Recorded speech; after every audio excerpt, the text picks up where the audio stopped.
بسم الله الرحمن الرحيم والحمد لله رب العالمين والصلاة والسلام على النبي الكريم. السلام عليكم ورحمة الله وبركاته. Dans l'exercice 5, nous allons rencontrer un nouveau mot-clé. Lisons d'abord l'énoncé. Comparer les pressions prévues en utilisant la loi des gaz parfaits et l'équation de Van der Waals pour une mole d'un gaz occupant un volume de 20 décimètres cubes à 200 degrés C. On donne la constante A, la constante B et la constante R. D'abord, où est l'objectif? Lisez bien l'exercice. C'est la comparaison. Donc, nous allons comparer entre deux pressions. Alors, nous devons trouver une première pression. C'est ça l'objectif. Comparaison entre deux pressions qui sont P1 et P2.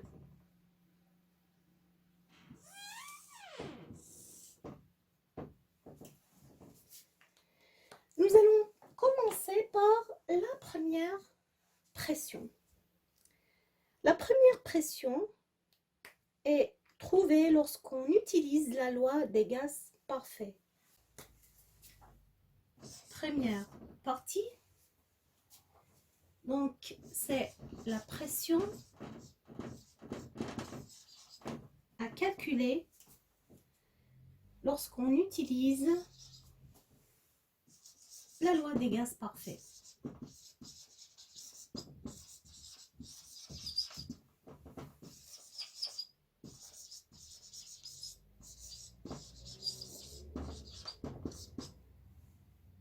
C'est la pression P1.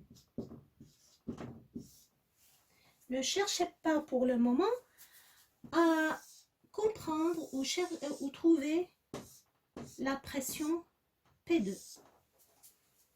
Sinon, vous allez être bloqué. D'abord, appliquons la loi qui est PV est égal NRT. Alors, P, c'est NRT sur V. Quelles sont nos données ici? Première donnée, N. Quel est le nombre de molécules? Lisez l'énoncé. Donc, nous avons une mole d'un gaz occupant un volume de 20 décimètres cubes. N est égal à 1.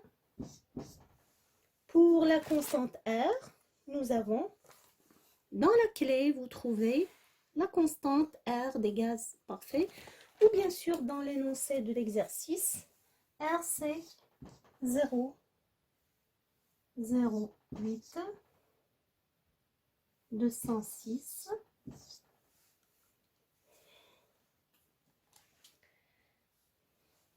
et la température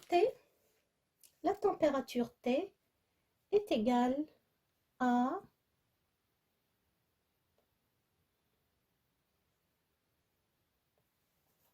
200 degrés Celsius fois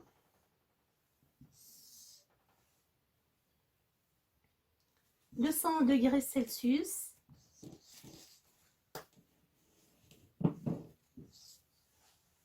pour trouver pour la converser en degrés Kelvin, nous ajoutons 273. Le volume maintenant, c'est 20 décimètres cubes. Est-ce que nous avons le droit de laisser le décimètre cube? Réfléchissez un peu. Revenez à la constante R. Vous trouvez l'unité du volume dans la constante R. R est exprimée en litres. alors que V est exprimé en décimètres cubes. Quelle est la relation qui lie le litre au décimètre cube? Réfléchissez un peu. Un litre, en réalité, c'est un cube de 10 cm de côté ou d'arête. Donc, 20 décimètres cubes, en réalité, est égal à 1 litre. La pression P1 dans ce cas,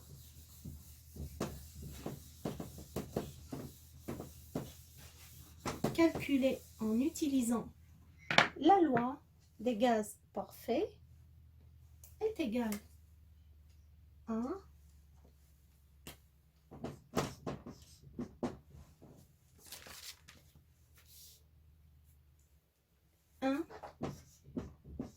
1,94. Et l'unité, où est-ce que vous trouvez l'unité de la pression?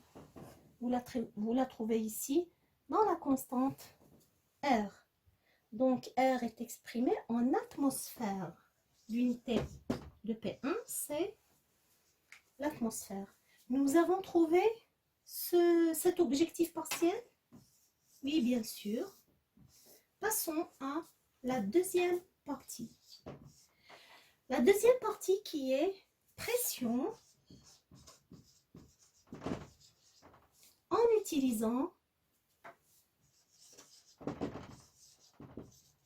la loi de Van der Waals. La loi de Van der Waals.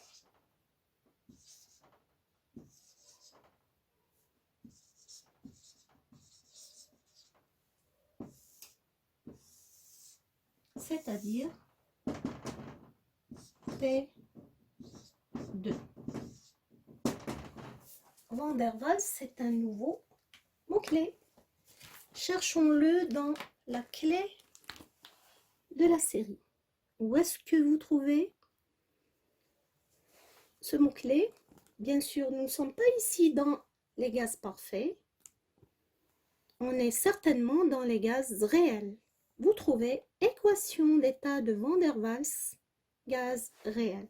Voici la loi de Van der Waals, appliquée dans le cas des gaz parfaits.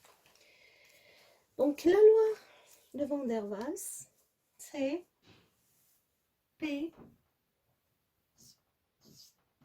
plus A n carré sur V carré multiplié par V moins Bn est égal N R T.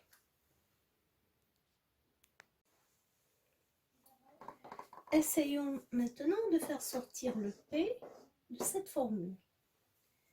Normalement, vous avez le droit d'écrire directement le P, mais on va le faire par partie.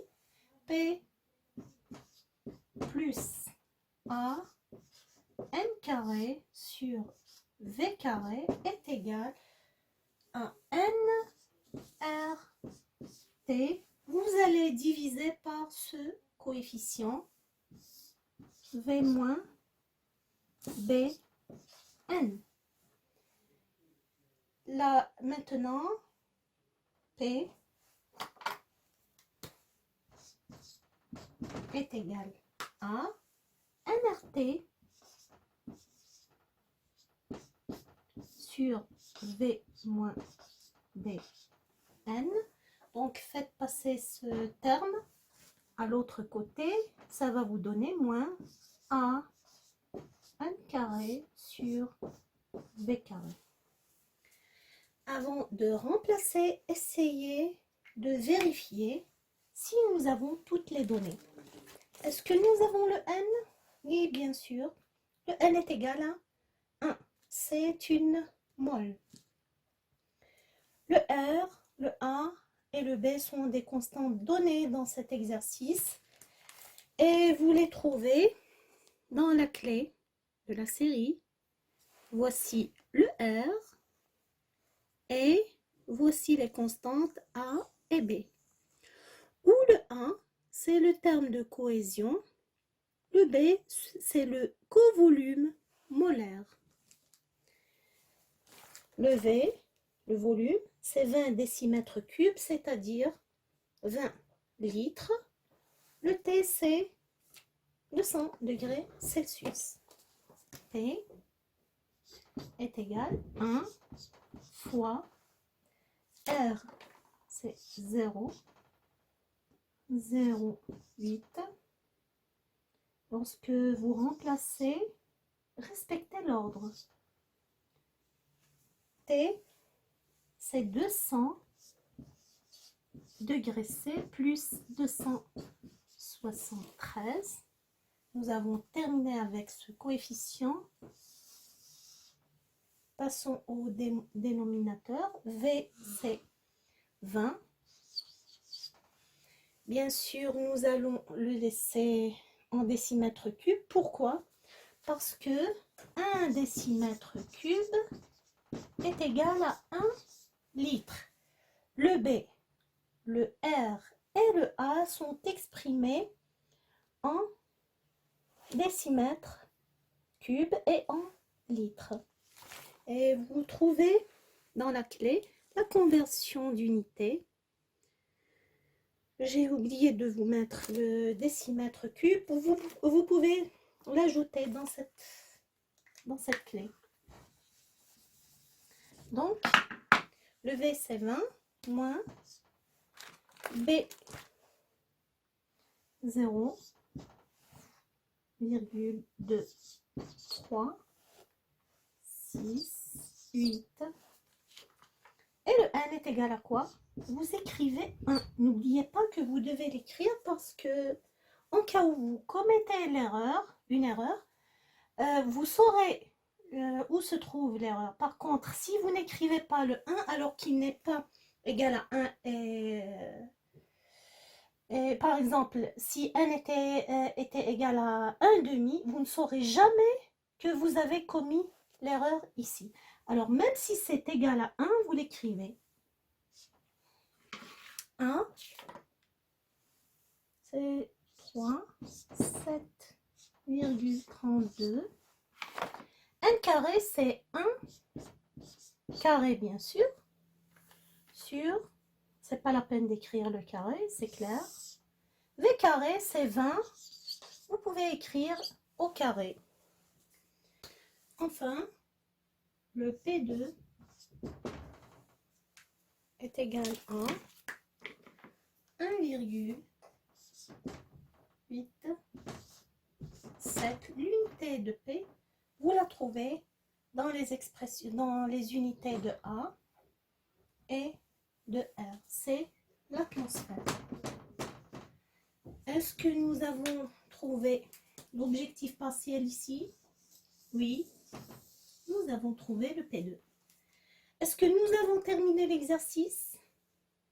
Attention, la question c'était comparer, c'est-à-dire nous passons maintenant à la partie la plus essentielle de l'exercice qui est la comparaison. Comparer la pression P1 calculée en utilisant la loi des gaz parfaits et la pression P2 calculée en utilisant la loi de Van der Waals. Vous remarquez ici que P1 est supérieur mais presque égal bien sûr à P2. C'est-à-dire la pression en utilisant la loi des gaz parfaits est égale ou supérieure à la pression en utilisant la loi des gaz réels. Quelle est l'explication de ce résultat? Bien sûr, nous avons terminé la comparaison mathématique. Passons maintenant à la comparaison physique. Comparons maintenant la loi des gaz parfaits avec la loi de Van der Waals. Suivant la loi de Van der Waals, nous avons deux coefficients où la pression ici apparente est égale à la pression réelle plus un terme supplémentaire dû aux lois d'interaction intermoléculaire. Pour le volume, il y a un volume minimal où la compression devient impossible. Parce que suivant la loi des gaz parfaits, pour une pression infinie, le volume devient zéro, ce qui est impossible dans le cas réel. Vous remarquez bien que la pression apparente est supérieure à la pression réelle. Donc la pression calculée par la loi de Van der Waals doit être supérieure à la pression réelle. La différence entre les deux pressions est égale à n carré sur v carré. Normalement, lorsqu'on calcule la différence entre P1 et P2, nous trouvons n carré sur v carré. سبحانك اللهم وبحمدك نشهد أن لا إله إلا أنت نستغفرك ونتوب إليك. السلام عليكم ورحمة الله وبركاته.